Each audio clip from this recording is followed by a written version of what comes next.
یه کار خیلی مفیدی که شما میتونید برای خودتون و البته پوستتون انجام بدید، یک بار پوستتون رو شیف کنید. تیغا گرفتم، قیمتش هم 69 تومنه. ولی باید خیلی حواستون باشه چون خیلی تیزه. خلاصه دیگه هر چقدر پول میدی همونقدر. یه خانم آرایشگر رفته بودم ابروامو قیچی کنم و اون به من گفتش که ابروهای پرپشتی داشته باشی، پرزای پیشونی تو به سمت ابروهات بکش پایین های شیف.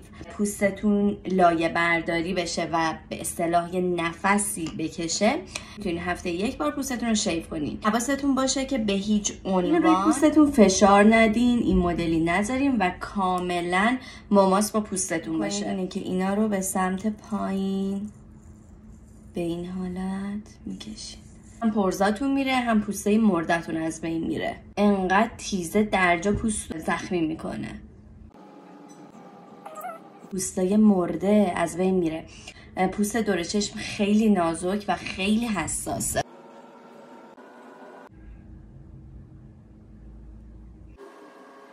و اما برای ابرو ببینید میکشیم تا اینجا.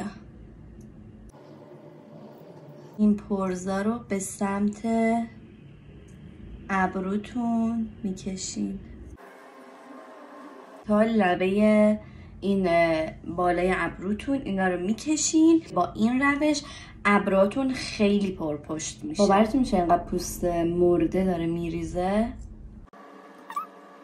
شاید پوست رو لایه برداری میکنه. نهایتا 2 بار انجام شما قابلیت پذیرش هر نوع روتین پوستی و جذب بهترش رو داره. اول با تونر منافذ پوستمو تمیز میکنم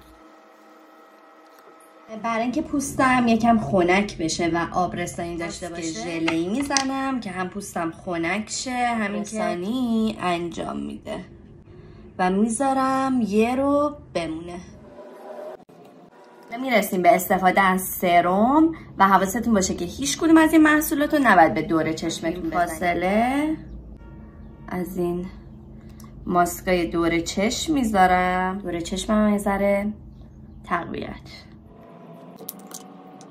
سرم ویتامین C 20 دقیقه جذب پوستم شه.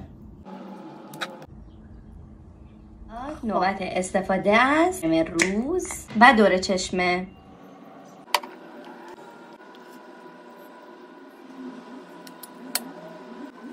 تقویت ابرو هم میزنیم. یه بار صبح و یه بار شب زده میشه. به ریشه هاش میزنیم که تقویت شه. تقویت کننده پوست لب. و تمام.